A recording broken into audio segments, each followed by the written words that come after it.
Okoth MP, Kibra Albert Kuchei County Assembly Speaker for Elgeyo Marakwet, and John Oluke MP for Sirisia.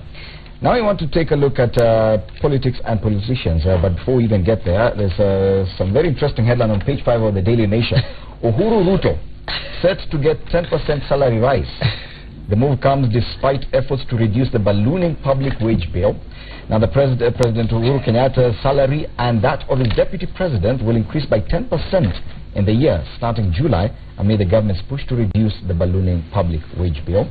Now Treasury documents show that the combined annual pay of the president and Mr. Ruto will increase to 40.2 million shillings in the 2017-2018 year from the current 36.6 million.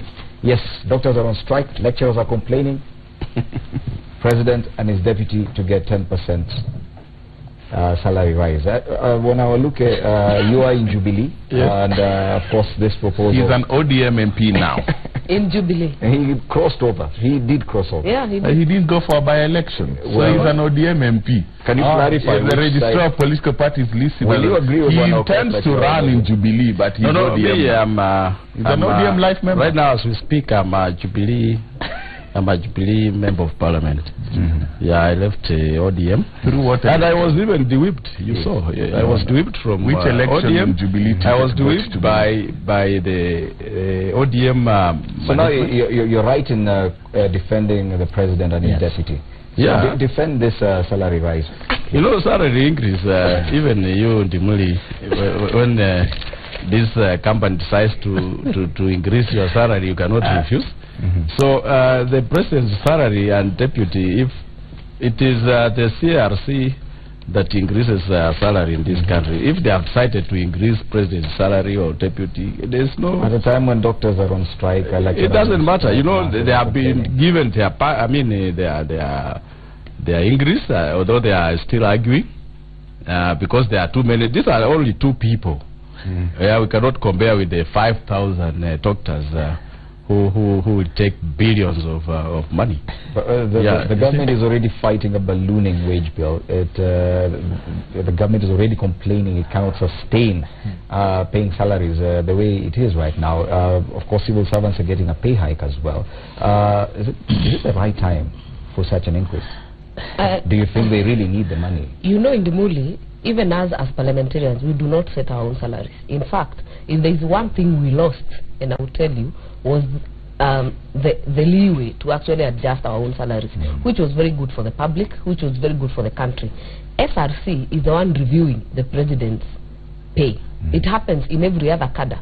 Even in civil service, we have had a new structure that we were discussing last week of pay hikes and increments in terms of the civil service. So I think it is nothing out of the ordinary that you get a pay hike. And in fact, if in a very unlikely scenario, these guys take government, they will start on a lower scale, but they will going the way SRC has put it, per year, per percentage per year. So it is nothing out of the ordinary. And the one thing I did not agree with, even with the doctor strike, is this idea of lipa kamatenda. For me, it does not wash, it does not sell. That you want to be paid because someone else is being paid this much. Every job has its own parameters to actually determine your pay. So you feel you cannot say that MCAs should not get more than doctors. I don't know. For me, that does not work out. And I say it is a free world. Anyone can run for these offices. Even president, you can run for that office. It's going to be vacant at some point. MCAs will be vacant at some point. Everyone can run. And review of salaries is a preserve of Salaries and Remuneration Commission. So it is nothing out of the way that headline has been written, it looks like it is President Uhuru and his deputy to benefit from this, but it could be whoever takes over also as the opposition. Do you think this is fair, the way the headline has been crafted? I think the issue comes to legality and legitimacy. When you're talking about politics and you're talking about the context of Kenya, people are dying of hunger. That's true. We know that. Doctors have been out on the street for 75 days. It's not been resolved. The people who work in the cabinet and PSs for this presidency have failed in their job. In essence, their job they have failed their bosses. So at the same time you're getting a headline, these bosses are going to get a pay rise.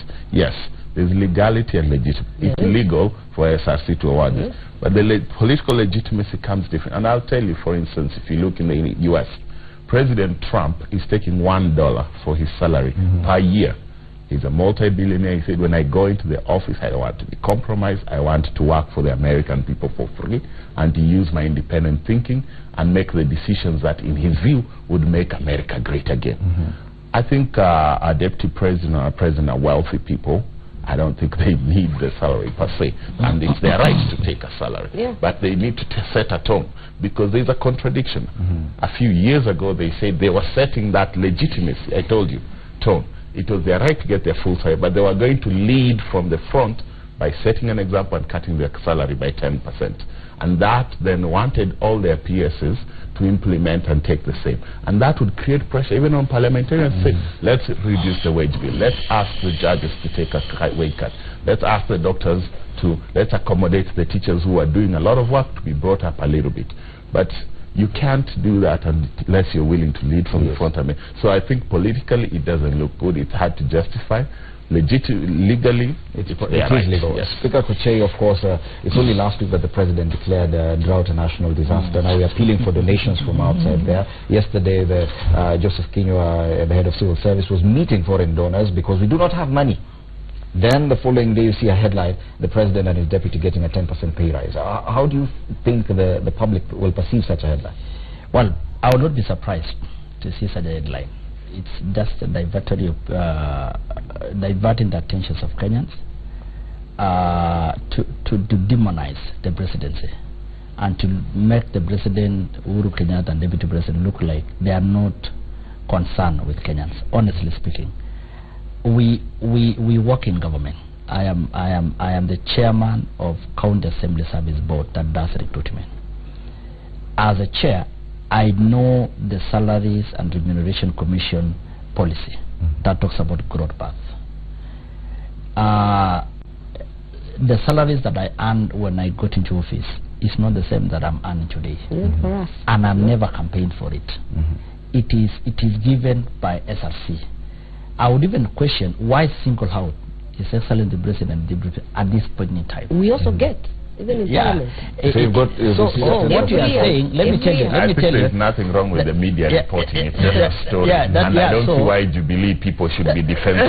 After all, when the elections are won in August, the president will be a NASA president and there will be subject to be that won't happen. So there's no need for Jubilee to be defensive. I ask that you... Let's allow on a speaker to finish. I am a speaker. I can't request you protect me from this. Enjoy the protection. Absolutely, absolutely. I think one, let's not, and I know it's so juicy for NASA to politicize this issue. Let's not politicize everything. On this case, there is a reason why somebody has published the president and the deputy president alone. And I know, and I'm telling you, as a chairman of County Assembly Service Board, I know the salary, and actually we are actually doing now the budget, and we know very well that in September there are staff who are going to grow from one grade to another one, and that means there's going to be salary increase. Secondly, it is sad that you are now bringing in the issue of salaries and connecting it to the strike by the doctors and connecting to the drought. And because these are headlines we are reading. Fred, you know, he's inconsistent. I must apologize, but my friend here, you're very inconsistent. Earlier in this debate, he said, we need to track everything, report on everything. Last week, we were discussing, and all our media covered the allegation and the proposal that members of parliament should be paid for the 8 months in the shortened 5-year term. It was a legitimate public policy discussion. As Honorable Duale once said, this pesa does not belong to your family or a member of your family, right?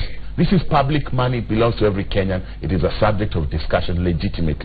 When a state corporation wastes money, it's a subject of legitimate. When the military buys fake equipment at very high cost, it's a subject of... When any public if you don't want to be in public life and to be discussed, please, the kitchen is too hot, get out of it. But last week, we were discussing those presentations. So let us just say that. And people raised the questions. Are MPs worth it? Have they done enough good work? Have the senators defended and promoted the position to deserve a pay? Does the president and his those are fair questions. So you cannot attack the media for covering news. And we will not allow that. There's freedom of press in this country, and they should cover all the topics fairly. You know, I don't know what exactly happened here, but I would say, you know, my argument is very simple. Legally, legitimately, it is not nothing out of the ordinary. Members of parliament, we get an increment every year.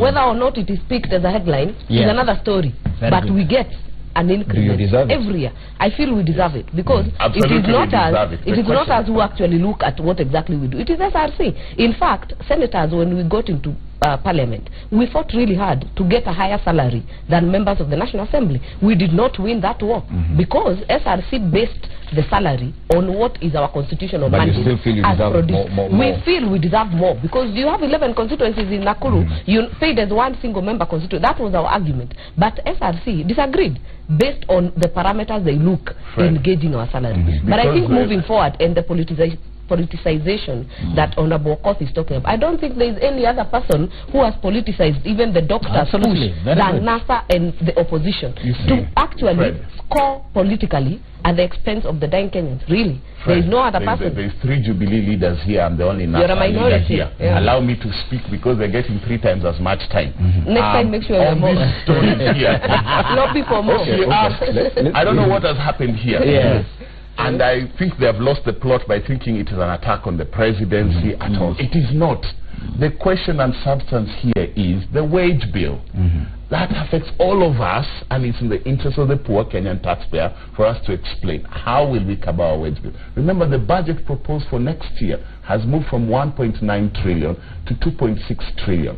When we know KRA is projected to raise only 1.6 billion. Where are they trillion? Where are they going to raise 900 billion from?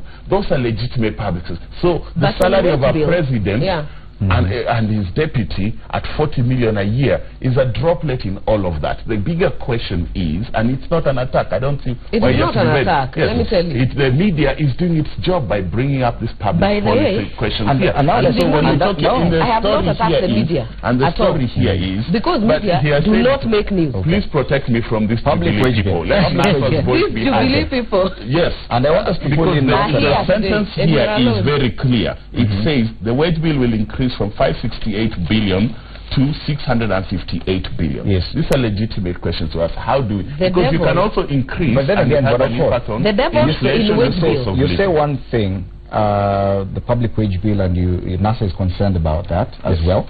But then again, and I'll do this intentionally so that you move this discussion to another. On page 10 of the Standard, Mudavadi hints at new slots after polls, including the Prime Minister's slots. Yes, which is not there in the current constitution. That means a referendum. Meaning the country will have to go for a referendum after the election. Meaning another very senior position in government will be created. Meaning there will be implications in the wage bill as well. I want to say something about the wage bill. Before you are giving him too much. No, let him defend it first. I'm the NASA spokesperson. Can I talk on that one? Too much affirmative action. Let's give him time. You're being unkind to me, I'll be kind to you. Let us address the issue here. I'm glad you asked it. You cannot divorce our politics and our political structure from our economy.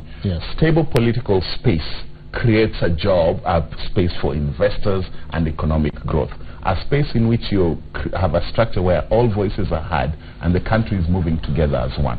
Everybody agreed that our constitution was 80% good and 20% had to be corrected. Honorable Aluke here is my senior. He was there in the political system. He knew that they gave us a constitution that 20% had to be fixed. And the only debate was, do we fix it before the last elections or do we fix it after? And that debate was hard, and people said, let's fix it after. Let's just go to the election, we'll fix that 20%. In the last 4 years, we came up with an Okoa Kenya initiative, asking, what are those 20% things that need to be fixed? How much money to counties? How do you manage the wage bill? All those things we brought those discussions. But creation of a Kenya prime minister's position? Well, let me tell you, creation of a prime minister position in a country like Kenya, that we've just come from the registration of voters, it tells you that Kenya has got certain sections of this country that have a majoritarian advantage and will always rule if you go with pure democracy. I would want your that's why a prime minister position I would want. And when we had a prime minister, we had the best government. Speaker. Let us fix the constitution and consider it. Defended it, I think that is why he accused me of inconsistency, and I want him to explain exactly the level of open inconsistency that is actually demonstrating now. On one side, of course, at NASA are explaining that we are attacking, talking about the wage bill. And on this other side, we are now creating another position of Prime Minister. I would rather even save, I would rather save the 10% increment than creating a whole lot of governance structure where we will be having because the moment we have a deputy prime minister, definitely we'll be having a deputy prime minister. We will be having all these president, all those motorcade and everything. Which one is a greater evil? Can I say something? He asked me a I would question. say you respond. Let us shoot them first. Let all the jubilees come and answer. And then answer defender today. You know, there are people who are still hung up on prime minister positions. Absolutely. They really need to move on. You know that we don't have those positions, and this constitution does not recognize them. In fact, you've seen even people reacting that you don't call me prime minister, yet you're a former prime minister. Anyway, on more serious issues, and on the wage bill, I personally think the devil in the wage bill of this country is not even in the political class. It is in the civil service. And that is my view, because